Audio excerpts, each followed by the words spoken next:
बुंदेलखंड के झांसी जनपद का मौरानीपुर कस्बा धार्मिक गतिविधियों, समृद्ध संस्कृति और गौरवशाली इतिहास के लिए पूरे देश में जाना जाता है। आज भी इस नगर में हजारों वर्ष पुराना धार्मिक मंदिर मौजूद है, लेकिन अब यह नगर मौजूदा समय में कदम कदम पर समस्याओं से जूझ रहा है। अब मौरानीपुर नगर नरक से भी बदतर स्थिति में है। यहाँ के नेताओं और अधिकारियों ने इस नगर को कायदे से डस लिया है। अब यह नगर अवैध कारोबार के लिए जाना जाता है। अवैध कच्ची शराब, गांजे की तस्करी, अवैध गुटखा, जुआ सट्टा, मिलावटी खाद्य पदार्थ, ब्रांडेड कंपनियों के लेबल लगाकर बेखौफ अन्य राज्यों को भी सप्लाई कर रहे हैं। इनके हर खेला में स्थानीय प्रशासन, जीएसटी के अलावा आला अधिकारी शामिल हैं। रिश्वतखोरी से जीएसटी के अधिकारी और गांजे की तस्करी में डॉक्टर और सरकारी कर्मचारी जेल यात्रा कर चुके हैं। यहाँ की कुछ लोगों ने धार्मिक नगरी को पूरे उत्तर प्रदेश में मौरानी की नाक कटवा दी है, जो बेहद चिंताजनक है। और यह बासिंदों ने प्रधानमंत्री और लोकप्रिय मुख्यमंत्री योगी आदित्यनाथ से आस लगाई हुई है कि सीबीआई और एटीएस की टीम भेजकर मौरानीपुर नगर के अवैध कारोबारियों को अपने रडार पर लेकर समाज के हर काले चेहरे को उजागर करने की मांग की गई है। चाणक्य न्यूज़ इंडिया के लिए बुंदेलखंड से मुकेश सिंह की रिपोर्ट। व्यापार की स्थिति बड़ी खराब है। यदि फसलों के आधार पर है, छोटी मंडी है और फसलें वगैरह ना हो तो सारा धंधा व्यापार बहुत ही ज़्यादा डाउन हो जाता है और थोड़ा चलता भी रहता है व्यापार का। और यदि फसल चली गई तो समझ लो यहाँ पर व्यापार की काफ़ी स्थिति खराब हो जाती है। और फिर भाव वगैरह भी काफ़ी उतार चढ़ाव चल रहे हैं सोने चांदी में, जिसमें कि दुकानदार वर्ग को काफ़ी नुकसान रहता है। व्यापार ही मतलब ठप हो जाता है और यहाँ पर कुछ सुविधा रहती नहीं है कल कारखाना की, जिसमें कि स्वर्णकार समाज, कारीगर कुछ कर पाएँ। तो इस हिसाब से व्यापार की स्थिति बड़ी गड़बड़ रहती है। अभी तो भाव बढ़ने में कारीगर भी यहाँ से पलायन हो गए थे, अब थोड़ा सा आए। ये सब व्यापार की स्थिति गड़बड़ रहती है। तो लोग अवैध व्यापारों की तरफ संलग्न हो गए, तो उसका है नकली सामान, अवैध काम, ये बढ़ गए। दूसरी बेरोजगारी के कारण लोग खासतौर से युवा पीढ़ी मादक पदार्थों की ओर प्रवृत्त हो गई। तीसरी बात जो यहाँ सबसे मेन चीज़ होना चाहिए, जैसे आपको एक उदाहरण दे दूँ, यहाँ मौरानीपुर में उच्चीकृत प्राथमिक स्वास्थ्य सामुदायिक स्वास्थ्य केंद्र है, जो सीएससी के अलावा उच्चीकृत किया गया है, लेकिन यहाँ बेसिक सुविधाएं भी नहीं है। ये रेफर सेंटर बन के रह गया। आपको एक मैं बता दूं कि यहाँ जो आउटडोर पेशेंट जो ओपीडी होती है तो जिला चिकित्सालय से ज़्यादा होती है।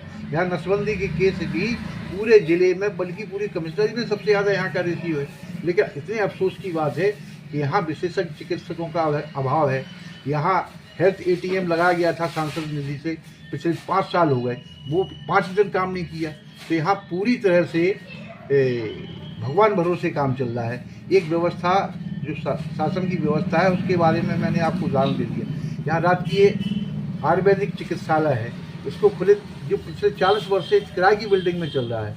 वहाँ एक डॉक्टर है और एक कंपाउंडर है। सुखनई नदी भी नाले के रूप में तब्दील हो गई। नदी की जो दुर्दशा हुई है वो तो आप इस नगर में आप प्रवेश करेंगे, यह इस नगर का वरदान थी, वह एक अवसाप हो गई है। आज ये हमें तो यही लगता है कि सुखनई नदी के श्राप से इस नगर की ये दुर्दशा हो रही है। ये नदी मौरानीपुर ही नहीं, बुंदेलखंड के क्षेत्र की सांस्कृतिक और ऐतिहासिक विरासत की प्रतीक है। यहाँ धार्मिक मेला लगता था। मौरानीपुर की आपको बताएं कि मौरानीपुर में 2 नदियों का संगम है, जिसको द्वय कहा जाता है। और यहाँ जो मेला जल विहार महोत्सव जो आयोजित किया जाता है वो मौरानीपुर का, बुंदेलखंड ही नहीं देश का बल्कि दुनिया का सबसे बड़ा मेला लगता है, जो 15 या 20 दिन पूरी रात चलता है। लगभग 100-125 देव प्रतिमाएँ, प्राण प्रतिष्ठित देव प्रतिमाओं को मंदिरों, विमानों पर, सुसज्जित विमानों पर विराजित करा के सुखनई नदी पर विहार कराया जाता है। वो दृश्य इतना मनोरम और अद्भुत होता है कि यदि उसका सही ब्रांडिंग की जाती, उसका प्रचार प्रसार किया जाता तो मौरानीपुर तो विश्व के पटल पर उसका नाम होता। यहाँ डिस्कवरी चैनल या ज्योग्राफी चैनल या जो बड़े चैनल अगर इसको प्रचार कर देते। लेकिन अफसोस दुनिया के एक अनूठे मेले को तो सर गंदे नाले में तब्दील है। बिल्कुल प्रादेशिक मेला भी घोषित नहीं किया गया। सुखनई नदी यहाँ एक इस प्रकार का फल होता था जिसको बंगा कहा जाता था, 4 दशक पहले तक होता था, और उसकी जो तासीर थी खरबूज जैसा होता था, और उसको खाने से कैसी ही गर्मी हो, कैसी भी लू नहीं लगती थी व्यक्ति की, वो औषधि फल था। यहाँ की जो बालू है उसकी कीमत बहुत ज़्यादा थी, लेकिन सब नष्ट हो गया अवैध खनन, और अब तो वो नाले में तब्दील हो गई, और नदी की सफाई के नाम पर करोड़ों रुपया खर्च हो गए, लेकिन कहीं कोई दिखाई नहीं देता है। नदी साफ नहीं हो पाई। नदी बिल्कुल साफ नहीं है। जो हमारे यहाँ वरदान थी, वो हमारा गर्व थी, वो अब साफ और शर्म का विषय बन गई है। इस नगर में कोई प्रवेश करता है तो नदी को देख के अंदाज़ा लगा लेता है कि यहाँ का कैसा निज़ाम है, क्या है। तो बड़े अफसोस के साथ कहना पड़ता है कि मऊरानीपुर जो कभी सांस्कृतिक और साहित्यिक नगरी रही थी, फल साहित्य की राजधानी रही, यहाँ बड़े बड़े कवि साहित्यकार हुए, स्वतंत्रता संग्राम में मऊरानीपुर क्रांतिकारी और स्वतंत्रता सेनानियों की गतिविधियों का प्रमुख केंद्र रहा। आज यह अपनी दुर्दशा पर हो रहा है। यहाँ एक शहीद स्मारक है रिहाई बाजार में, 1932 में यहाँ बहुत बड़ा सत्याग्रह हुआ था। मऊरानीपुर में जालौन जिले के एक बहुत बड़े क्रांतिकारी को फांसी की सज़ा दी गई थी, लेकिन यहाँ अफसोस के साथ कहना पड़ता है कि यहाँ कोई विकास जो होना चाहिए था वो नहीं हुआ। मऊरानीपुर को तो 70 साल पहले ही जिला बनाया जाना चाहिए था, लेकिन अफसोस है कि यहाँ कुछ भी नहीं हुआ है, और जिसके लिए अब हम किसको जिम्मेवार कहें। जिम्मेवार लोगों को भी जिम्मेवार कहने में मन मैला हो जाता है।